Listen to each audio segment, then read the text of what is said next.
Hala mga friendship, naghahanap ka pa ba ng pabahay sa Tagaytay pero hindi na siya practical sa sobrang mahal?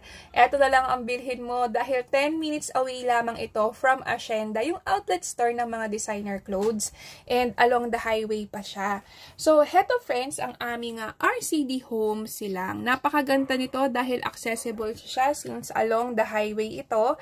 And napakalapit sa mga tourist spots. So, pwede niyo siyang gawing vacation house, rest house, or ipa-Airbnb kasi very accessible siya. And ang lot area nito mga friendship ay nasa 100 square meters at ang kanyang floor area ay 63 square meters. Single attached or solo host po ito, hindi po magkakatabi ang mga bahay. And eto friendship is complete finish na, ikaw na lang ang kulang, 'di ba? So, sa tingin ko friends, napakaganda nito dahil sa kanyang location.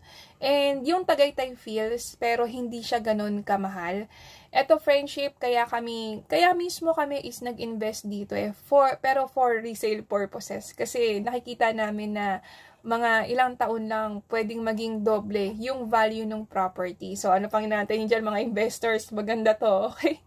So, ito po, ang kanyang total contract price ay nasa 4.6 million. Pero wag po kayo mag-alala dahil no spot po kami dito. So, installment basis lang lahat. Pwede po ito through Pag-ibig Financing. Even NHMFC, accredited po sila or tied up po sila, no? And of course, bank financing. Kung gusto nyo po ng libreng site tour para makita nyo po yung actual location and ma-appreciate nyo kung gaano kaganda yung klima doon, let us know. Meron po kaming libreng tripping. And pwede nyo po kaming i-message dito sa TikTok or sa Facebook for additional information. Huwag po kayong mahihiyang magtanong. Normal ang maraming tanong sa gustong magkabahay. Antayin ko po yung message nyo ha. Bye!